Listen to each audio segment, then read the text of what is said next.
Welcome. Thank you for joining us today. My name is Amy Sam. I am the Health Education Project Specialist at the Maxwell and Eleanor Blum Patient Family Learning Center at Mass General. Hello, I'm Rebecca Thomas, and I am an intern at the Maxwell and Eleanor Blum Patient and Family Learning Center. Today's program is part of our MGFC Family Center Care Series, a collaboration between the Blum Center and Mass General for Children. Before we get started, I just want to go over a few items with you all.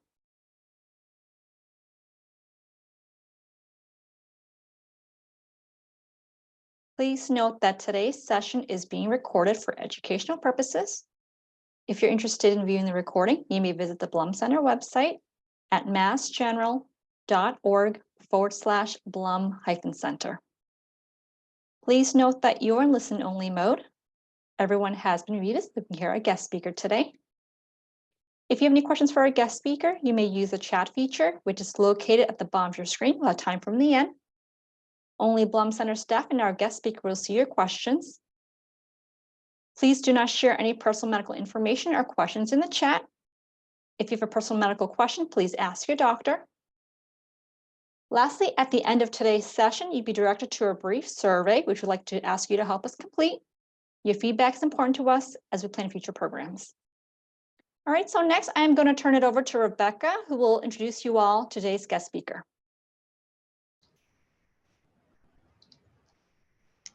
Okay, Jacqueline is a bilingual Spanish and English pediatric speech-language pathologist in the Department of Speech, Language, and Swallowing Disorders and Reading Disabilities at Mass General. She specializes in working with children with communication delays and disorders from multilingual backgrounds. In recognition of Better Hearing and Speech Month, she joined us today to give us a talk on raising a bilingual child. Please join us in welcoming Jacqueline.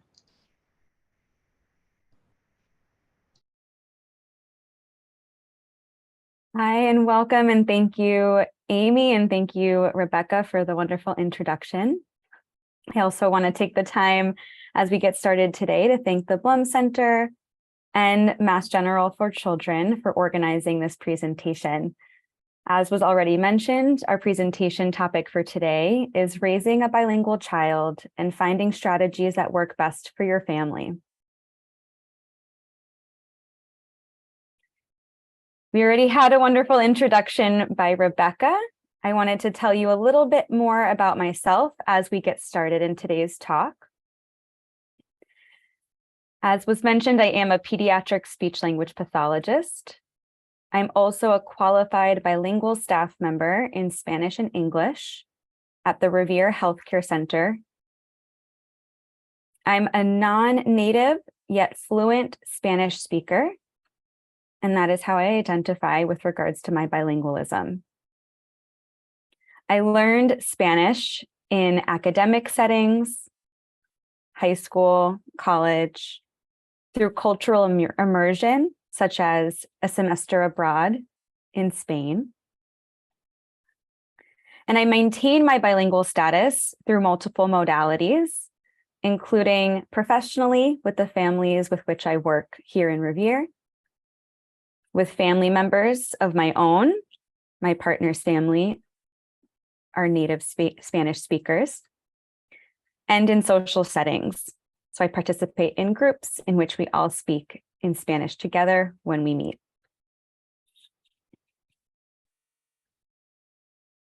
So let's take some time to talk about the goals for today's presentation. As a note, these goals are meant to be adapted to each individual family unit and structure. So we want to first acknowledge that everyone's family is different. My first goal for you all is to identify at least 2 family-specific considerations for raising a bilingual child. My second goal is for you all to be able to name at least 1 strategy for bilingual language development at home. Finally, I would love if we were all able to describe at least 1 general rule of thumb for raising a bilingual child. In order to achieve our goals today, I have created the following agenda First, I would like for us to talk about how to make the decision to raise a child to be bilingual. We might not be making that decision today, but we'll talk about considerations that can help. We're also going to work on debunking some of the common misconceptions about bilingual language development that might be deterring some families from raising their child to be bilingual. We'll then learn about some strategies for bilingual exposure and learning. We'll identify some considerations when making a plan to raise a child bilingual. And finally, we'll review the content, and there will be an opportunity for some questions.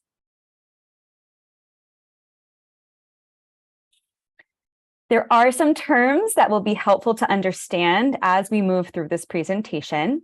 Some of them might already be familiar to you.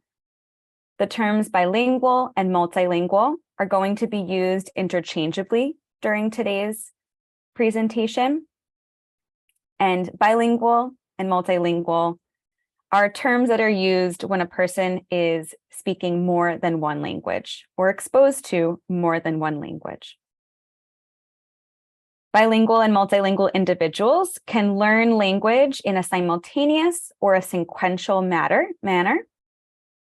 Simultaneous bilingualism is when both the home language or the first language and the language of the community or possibly the second language are learned at the same time. Sequential bilingualism is when languages are learned at different times in overall development. For example, a child might start listening or hearing one language from birth and another language when they start school. The term language exposure is a term we'll also use today, and it includes factors such as availability and accessibility of language in the environment. L1 and L2 are terms that we'll use to describe what language it is that we're talking about. L1 is the first language. It might typically be the home language or the family's preferred language, but it doesn't have to be. And the L2 is commonly the second language, the language of the community, and can be the majority language. A final term I'd like for us to review before we get started, or two terms, code mixing and code switching, which are also typically used interchangeably, but there is a distinction. We'll talk mostly about code mixing today, which is when two languages are used within the same sentence. And code switching is switching between two languages. And of course, I use the example of two languages, but code mixing and code switching can happen with as many languages as that individual speaks.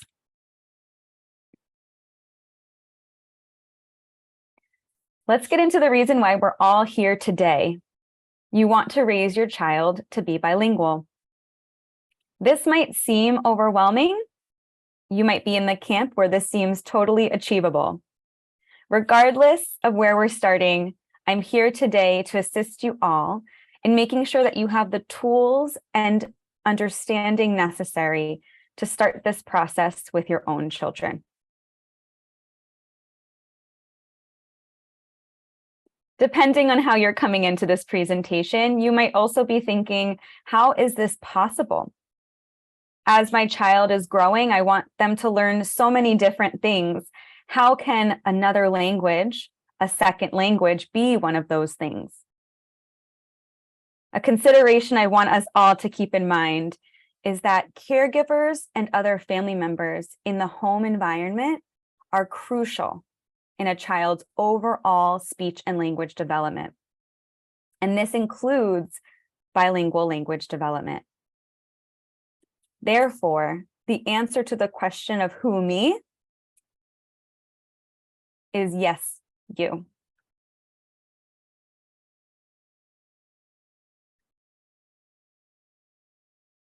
One of the first topics that we'll discuss today is based on a question that I hear a lot from families who are considering the decision to raise their child to be bilingual. They ask me, how do I decide if I want to do this? What are the benefits and the drawbacks that I should consider? So let's first address the potential benefits of raising a child to be bilingual. As many of you might already know, there are many benefits of bilingual language exposure and bilingual learning. We'll start off with the fact that what we've learned in a study from 2001, bilingual children tend to have better decision-making skills than their monolingual peers. Other studies that have focused on a broader concept of bilingualism also reveal to us that bilingual children can develop a stronger sense of identity, improved identity development. Identity is especially important as we consider how identity is challenged or might be challenged when a bilingual child goes to school. If the home language is not spoken at school, we have to consider how to support cultural and linguistic identity at home. And we'll talk more about that today. Better academic performance as a potential benefit of bilingual language development. What we have learned from the research is that bilingual students pick up certain pre-reading skills at a faster rate than their monolingual classmates. They can even develop metalinguistic skills, so skills to be able to think about language in a broader context and a more abstract context at an earlier age than most children. A study in 2014 also shared with us that bilingualism can strengthen a child's vocabulary range. All of these factors can result in better overall academic performance for bilingual students. Improved cognition or cognitive abilities. The advantages of being bilingual can include multiple improved cognitive abilities, including abstract thinking skills, multitasking, working memory and attention span, and conflict resolution.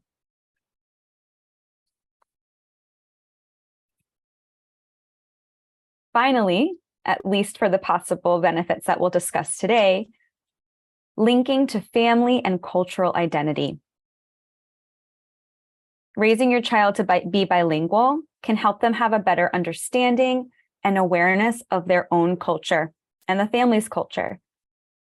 It can assist with sharing conversation and interaction with family members and help to support that identity development.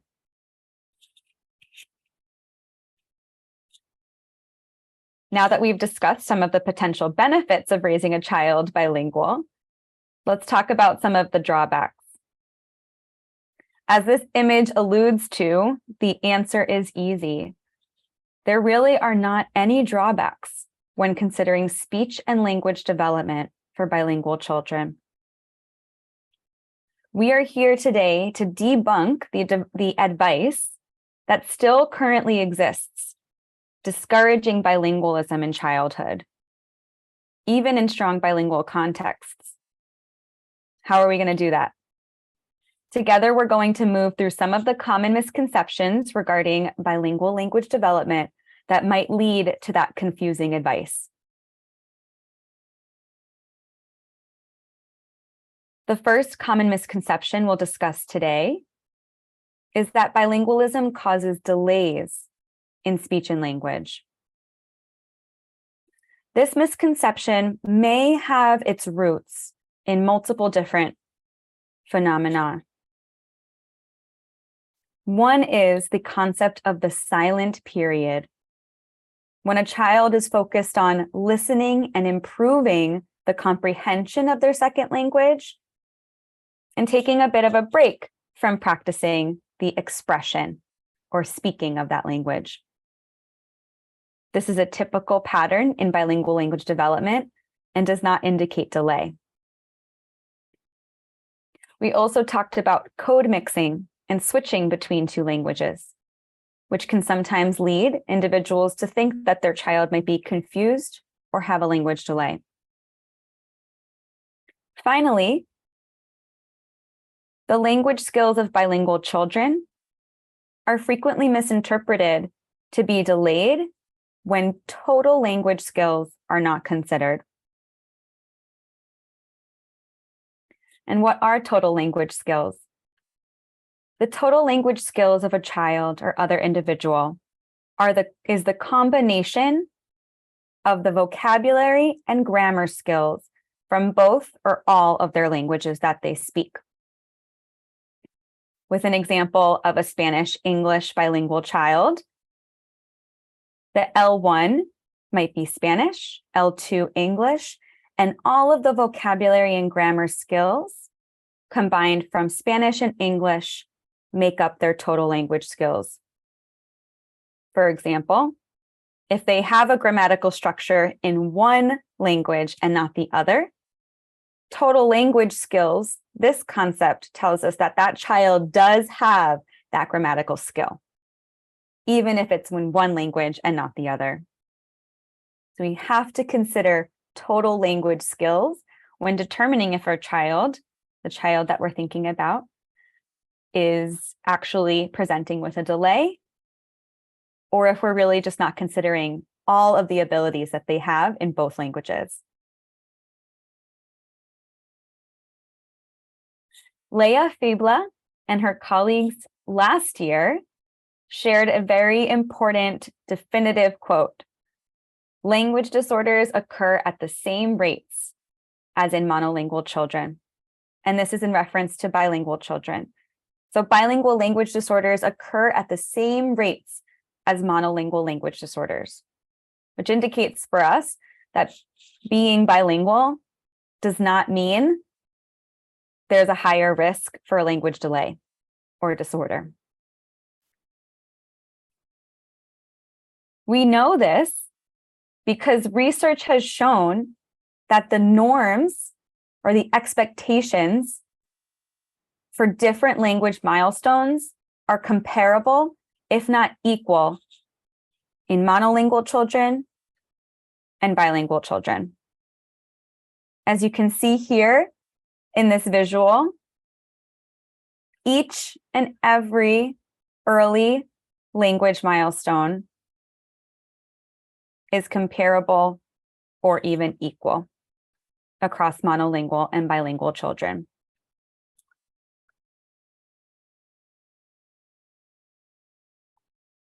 The U.S. Department of Health and Human Services and the U.S. Department of Education shared in 2017 another definitive statement that there is no scientific research that suggests that learning multiple languages or being bilingual can lead to a developmental delay for children. Another important way to think about this is that more than 50% of the world's population is at least bilingual. More than 50% of the world's population does not present with a developmental delay, language impairment.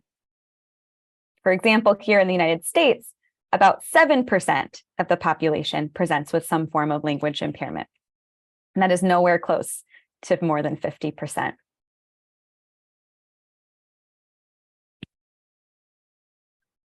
So we have already debunked the first common misconception that bilingualism causes delays. Our second common misconception for us to debunk today is what I hear a lot of the time from families. If they hear more than one language, they're going to become confused.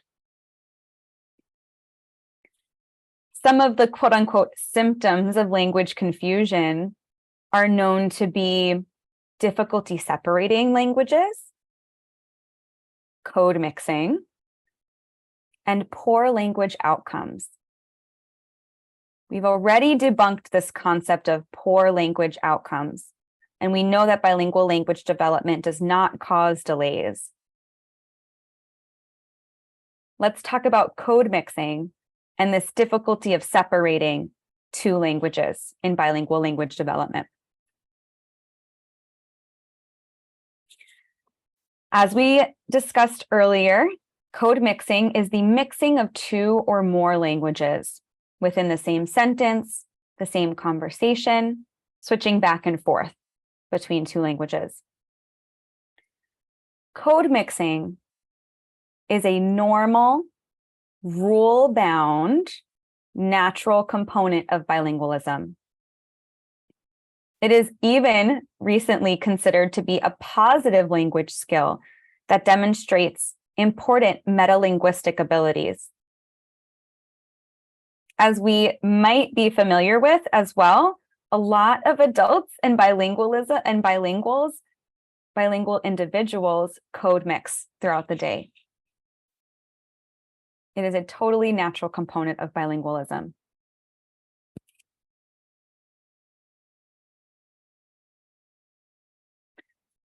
This myth of language confusion is interesting because from an early age, the distinction between languages is very clear.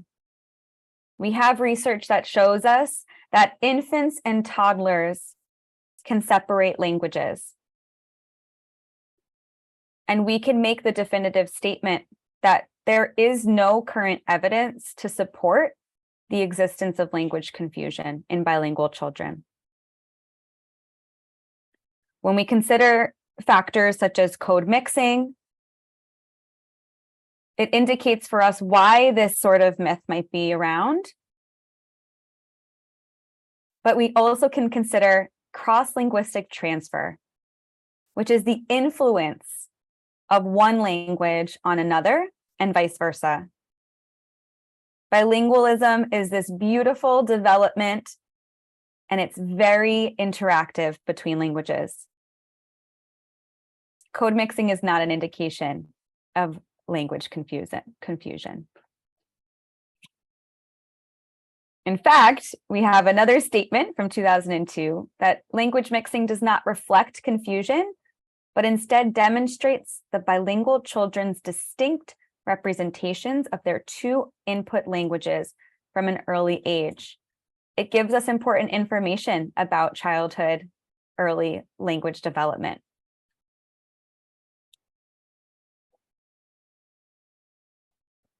So now we have debunked our second myth that your child will become confused. And we know now that bilingual exposure does not cause language confusion. Our third misconception that we'll discuss today is that if your child has a communication delay, should we only expose them to one language? When it comes to this misconception, something that's really important to consider is a concept called difference as compared to disorder. When we think about difference versus language disorder, we have to consider that if a difficulty is present in one language and not the other, it is considered a difference. If a difficulty is observed across language, it might indicate more questions to be asked about disorder. But learning multiple languages will not impact a child's ability to learn language despite language delay. And we have to consider the difference in child's abilities as compared to assuming disorder. What we know is that bilingualism does not increase the severity of difficulties. And what is expected in one language and what is expected in the other are not always the same.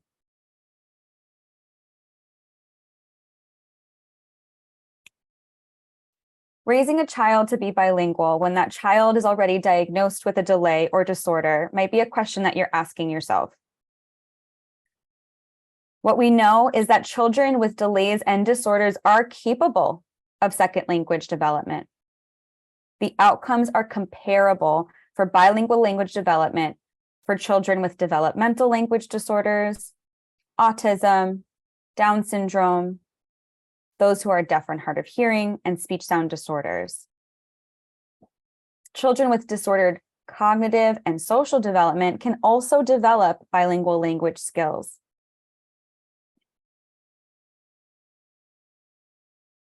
And children with language deficits can also develop bilingual language skills. And they need that support in both languages. An example of this is if a child with a language disorder is receiving speech therapy, we want to make sure that bilingual support is accessible for that child, that they're working on their goals in both languages.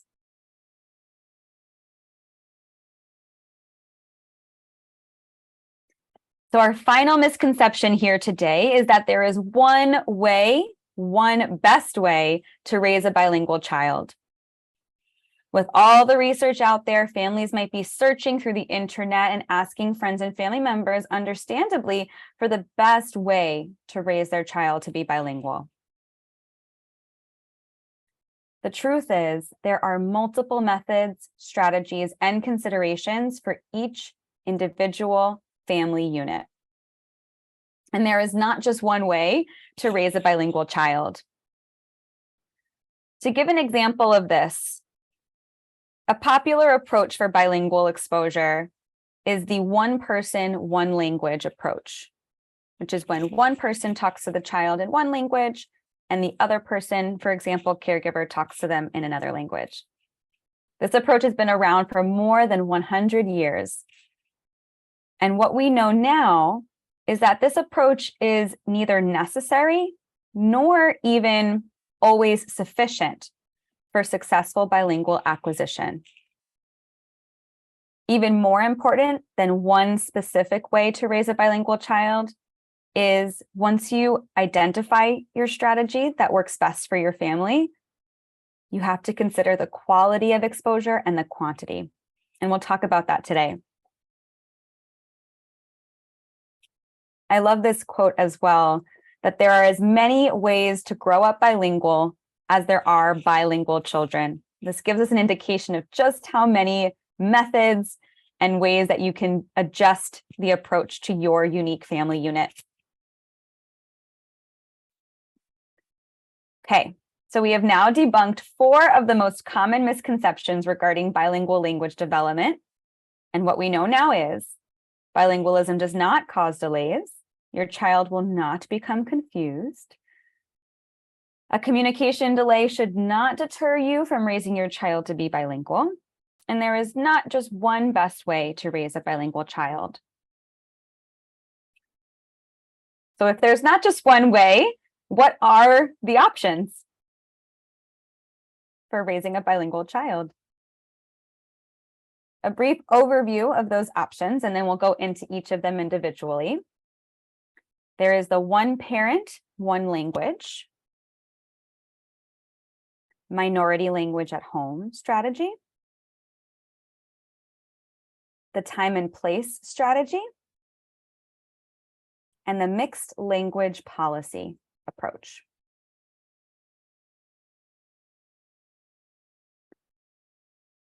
The one parent, one language, or one caregiver, one language approach is when one caregiver speaks to a child in L1 and another caregiver speaks to the child in L2.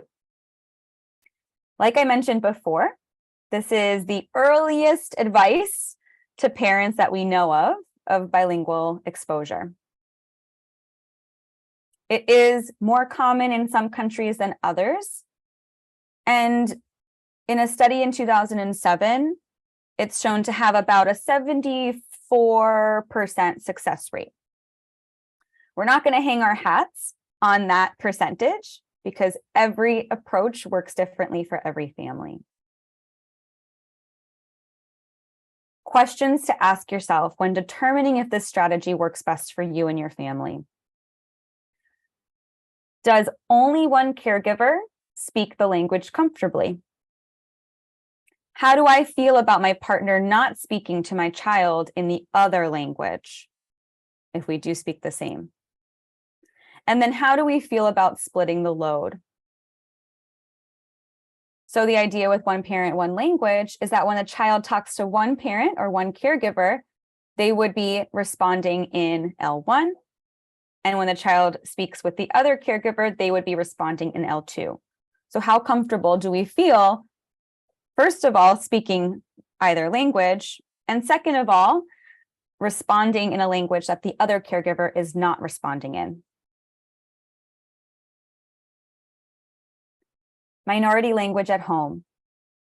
This approach applies to families using the L1 or minority language of the community at home, therefore speaking a different language at home than the majority language that may be spoken in their community. With this strategy, caregivers do need to be able to speak the language comfortably.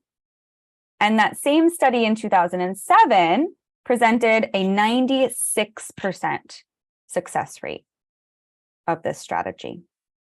Again, each strategy is different for each family, so we do have to consider these questions. Do both or all caregivers speak the minority language comfortably enough to be able to provide a decent model of that language to the child?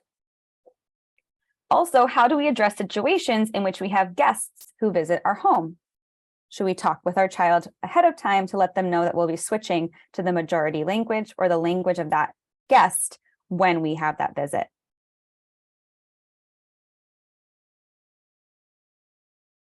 The time and place strategy refers to speaking each language, specifically the minority language or L1, during specific routines of the day or in certain settings.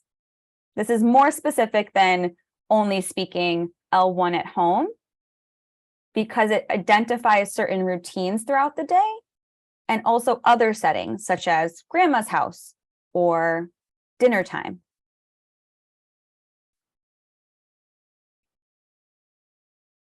Would this strategy work for you?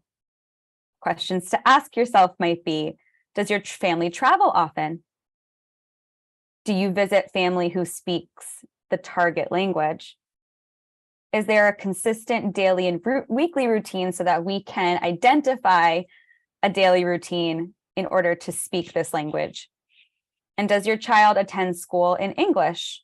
In which case that could be a setting in which they hear L2. Finally, mixed language policy. This approach might be the most widespread approach, and it can be effective if we consider, again, quantity and quality of language exposure. The focus of a mixed language policy is not on the separation of languages, but rather on the amount of input given in each language. So both or all caregivers are speaking the 2 or 3 different languages in the same conversations and sometimes even in the same sentences. So we hear a lot of code mixing in the mixed language policy. How to know if this policy would work for you? Are you an avid code switcher? And remembering that's not a bad thing. Is code switching natural or more challenging for you? How can you ensure that your child gets an adequate amount of input in the minority language? And how are you going to handle majority language situations?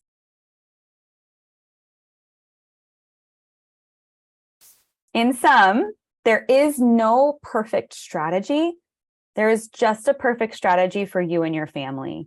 So you really get the opportunity to choose your own adventure a little bit when deciding the best approach. Regardless of whichever method you choose, it will be important to keep in mind some rules of thumb for bilingual language exposure. First, Make sure that you're speaking to your child in a language that you speak most comfortably. This might be the language that you speak most proficiently as well. The quality of the language model is very important. If you speak more than one language very comfortably and proficiently, that's also important to keep in mind because there might not just be one language that you speak most comfortably. If there is one that's more comfortable than the other, as long as they are quality language models, the higher the quality, the better the results. Consistency is key. It's important to create routines in the home language. The time and place strategy comes into play here. Avoiding translating. Understandably, some parents will talk to their children and translate at the same time. Dame los zapatos, the shoes, los zapatos. What we know is this is not the most efficient way to learn two languages because it's not as functional as hearing the language in a consistent manner, even if that speaker is code switching. Translation and code switching are different.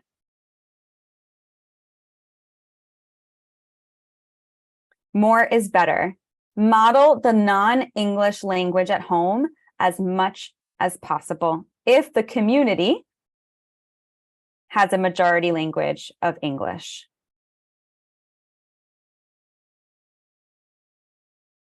Okay, so we understand some of the options.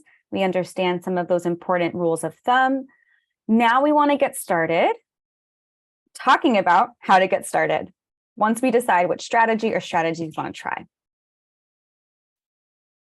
Things we want to think about when identifying how we want to get started. Think about what your daily routines are. Who communicates most with my child during the day or week? Is it myself and my partner? Is it a grandparent? A daycare provider? Does my partner or co-caregiver speak the target language that I'm looking to expose my child to? How well do I speak the target language that I'm looking to expose my child to? And does my child have any siblings that speak either the target language or speak English and come into the home speaking that majority language? Important to keep that in mind and how we can loop the siblings in. You also want to establish your goals. You can think to yourself, what do I want my child to be able to do? Perhaps you want your child to be able to talk to your family members in the target language. Have conversations when traveling with family and friends. Understanding what they tell you and them understanding what you tell them. And reading in the target language might be some of your goals for your child. You also want to think, what are your goals for yourself? You might think, I want to be able to talk to my child in my most comfortable or preferred language. I want to be able to share my culture with my child and my family values in my own language. Now that you've identified your goals, you can think about when to start. Being here at this presentation today might be the first step in deciding when to start. So congratulations. Overall, what we know is that the earlier you can start exposing your child to another language, the better. The critical period of language exposure and development can be from birth to age 3 and has even been posed to be up until age 5 to 15. The point being, the earlier, the better. However, it's also never too late. It's never too late to expose a child to another language.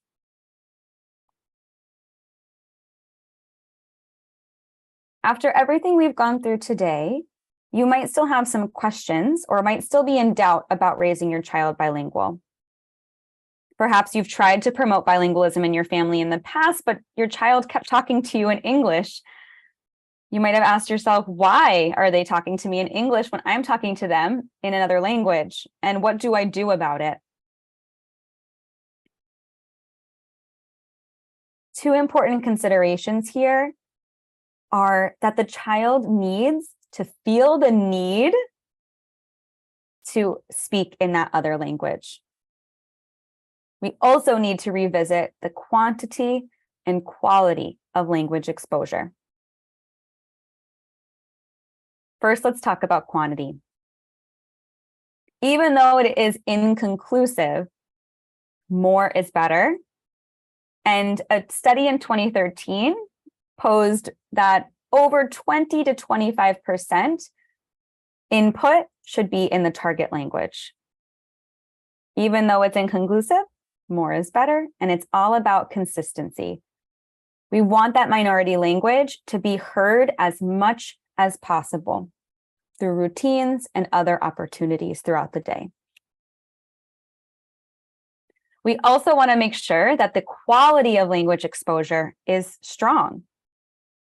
For example, talking and reading a book together in the target language provides better outcomes than listening to that language on the television. Being exposed to several different speakers of the target language can provide better outcomes than hearing a small group of the same speakers in that language. Hearing more proficient speakers speak the target language will provide better outcomes than less proficient speakers.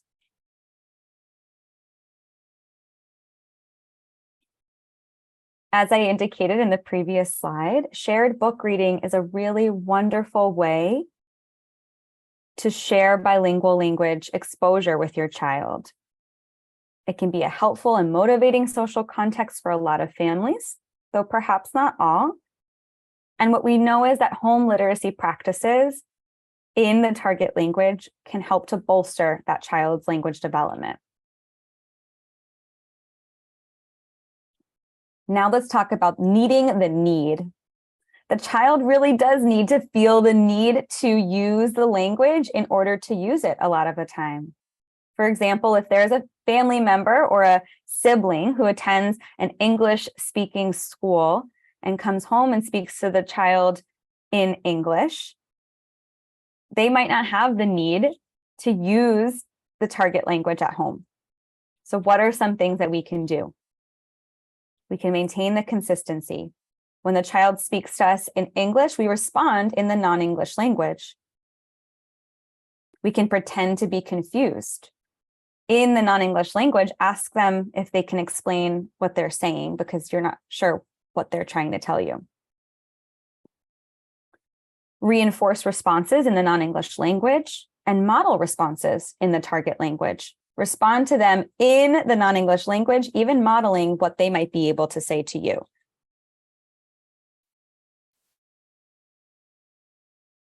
It's important as well to identify your support system, your resources, and your team. That might be a speech pathologist, but most likely extended family members, providers. Online tutors are always an option as well. I provide some resources at the end. Trips to visit family, language immersion schools. There are so many beautiful resources out there, and you can investigate and find what's best for you and your family. It's important as well to be patient and flexible. If one method doesn't work, you have other options. So you can just keep trying. You want to make sure that you're being consistent with the exposure you're providing. You can also be adaptable with it. If something's not working, try something else.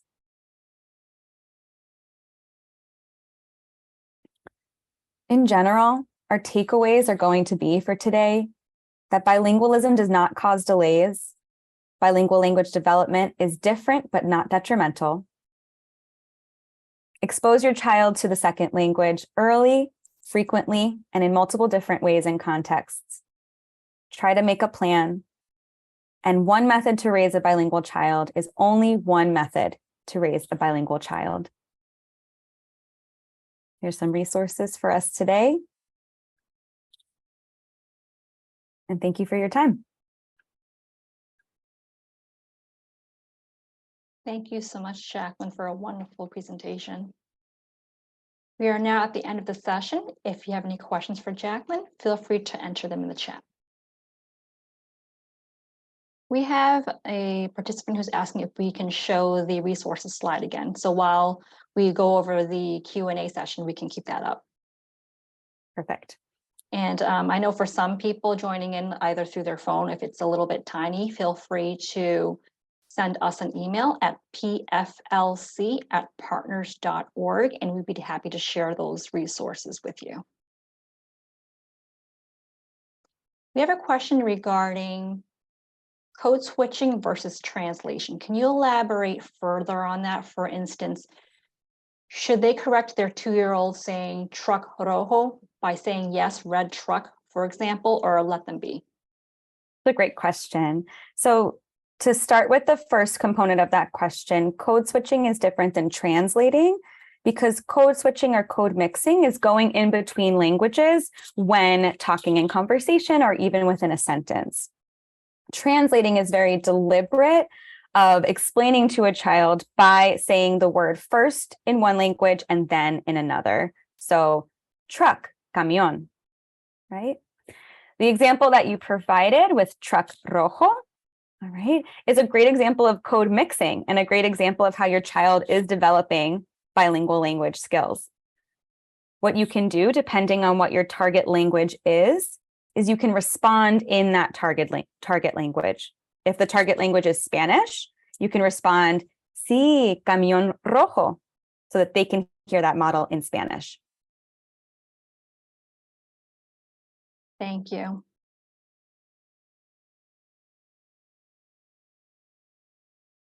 We have someone who's thanking you for a wonderful talk. They are raising 2 kids, learning 2 minority languages at home and English at school. It's going well so far. Their question is, in regards to encouraging the use of the home language at home, what are your thoughts about specifically asking the child to use a language such as, we are home now, can you please speak X instead of English? Or can you speak to me in Y? Great. So first of all, I'm so glad to hear that things are going well with exposing your child to minority languages at home. I think that depending on your child's understanding of that concept of at home we speak this language or these languages, and outside of the home we can speak English, that is something that you can absolutely try out with your child.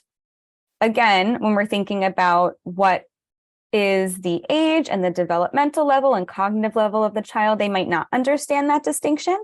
But if your children would understand that distinction, I say try it out. Thank you. What advice do you have for families whose children really want to speak one language, but the family wants to speak multiple languages? Children wants to speak one language, but the family wants to speak multiple languages. I would say that there are a lot of different approaches that we've talked about today. So it might be about picking and choosing from each of them. So it might be about setting up routines in which everyone or some of the family members are speaking one of the target languages, and then another routine, there's another language being spoken, to give that indication that in different settings or different routines, we speak different languages. Thank you. We have a participant who is raising a child to be bilingual. She is 19 months old, and her English is her second language. They'll probably be back to the home country when she's around 3 years old. Will she lose her English, and what is the best way to help keep her English? It's a really great question. And I actually do hear this question quite a lot, so it's wonderful. I would say that at 19 months, your child is still fairly young, and it's great that she's already exposed to multiple languages, okay? Taking your child or traveling with your child to your home country is a great way to build your child's exposure and learning of that primary language. It's possible you might see, depending on how long you're gone for, you might see some loss of skill in English, but I assure you it most likely is temporary, especially if the community in which you live speaks mostly English. And it sounds like you're exposing her to both languages anyway. So once that routine shifts, I expect that will continue, and that child will continue to be able to resurface those English language skills. But it's a wonderful way to expose a child to that primary language. Thank you. You had mentioned that books are more effective than watching TV spoken in another language. What are your thoughts about learning apps on tablets? It's a really great question. So learning apps and television, screen time in general, we know cannot be the best strategy or method for overall language development. So it's the same concept here when we're considering bilingual language development. More interactive and social and face-to-face activities are most effective. And when you say face-to-face activities, would that include learning tools such as games or little play pieces where they have them in different languages? Absolutely. So play for young children, play is the way that children learn. Play and shared reading, even looking at the pictures in a book together and talking about what you see. As a child gets older, as they go to school, language learning looks a lot different, is a lot more structured, and is a lot more concrete. All right. So as early as you can start raising your child to be bilingual, the better, as we talked about, and then also making sure that those models are as meaningful as possible. Thank you. For toddlers with speech delay, do you count the same word in English and Spanish as 2 words when trying to calculate how many words they know?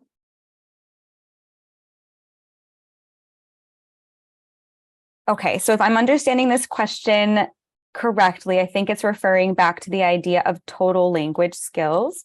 The idea with total language skills is if a child has a word in one language but not the other, the total language skill concept would mean that we're still stating that that child has that skill to be able to say that word. Same thing for grammar. If they have a grammatical structure in one language and not another, that they have that structure in general because they have it in one of those languages.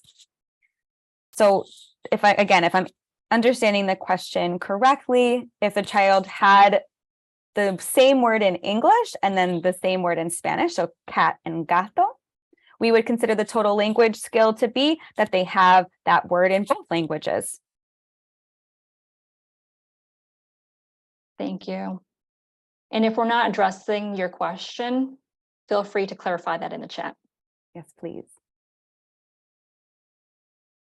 What advice do you have for families where the parents speak a different native language from one another? So that means the parents wouldn't understand the languages, but want to teach their children how to speak those languages. This is a really, really great question. I think, again, this whole presentation is about how each approach is different and better for one family versus another. It's all about figuring out what works best for you and your family and your partner, fellow caregivers. If there's a language, if your partner speaks a language that you don't speak, I might recommend trying the one parent, one language approach, where one parent is speaking to the child in one language and the other parent or caregiver is speaking to the child in the other language. This might mean that you're not understanding what your partner and child are talking about, but if your goal is for them to learn that language, that might be a really important approach because at home is most likely where they're going to get that exposure. Also, time and place comes into play here because maybe there's another family member who speaks one of the target languages. And when we visit that family member or go visit family, we can speak that language with them. What are your thoughts on pediatricians and whether they should bring this topic as well during the visits? I think this is a great question, and I think this is a great topic to bring up at pediatric well visits. I think the main reason for why it is important to bring up at those visits is that it most likely is something that the parent or caregiver is already thinking about. Okay, especially if they have a native or more preferred language that is not English, thinking about what happens when my child goes off to daycare or listens to television in English or goes off to school. Most likely it's something that they're already thinking about, so you can be there to support them through that decision-making process. Thank you. You had mentioned that it's great that for parents to teach their children if they speak that language comfortably. What if they don't? Should they then avoid teaching their children that language? So comfortably can be a very subjective term. And I think the reason why I used comfortably is because the higher the quality of the input, the better the language learning on the part of the child. So if there's a language that you really want your child to learn, but you are not proficient enough in it to be able to provide quality models, you might want to think about other avenues to be able to teach your child that language, such as exposure to other family members or other friends in the community that speak that language, or classes or language immersion programs. And you can also work on improving that language skill for yourself so that you can teach your child as well. Thank you. While we wait to see if there are any additional questions in the chat, Jacqueline, are there any final thoughts you'd like to share with the audience? I do just want to say thank you to everyone who joined, and thanks again to the Blum Center and Mass General for Children to putting this presentation together. I will share am I able to share my email address in the chat in case anyone has any further questions after the presentation? Absolutely. That's what I'll do now. Thank you so much. Do you mind sharing that one more time? Sure.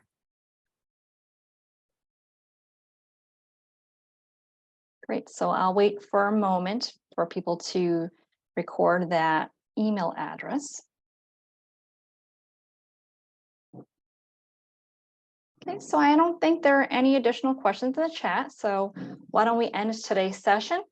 Jacqueline, thank you so much for spending the hour with us. Your tips and guidelines have been extremely helpful. Thank you so much for having me. And for everyone who's joining us today, thank you for joining. Hopefully you found today's session helpful. As I had mentioned, today's session is being recorded. So if you're interested in viewing the recording, you may visit the Blum Center website at massgeneral.org/Blum-Center. Again, if you would like us to share those resources from that last slide, feel free to email the Blum Center at pflc@partners.org. We'd be happy to share that. And lastly, Jacqueline had shared her email in the chat, so you're also welcome to send her a message as well. Thank you, everyone. Have a lovely rest of the day.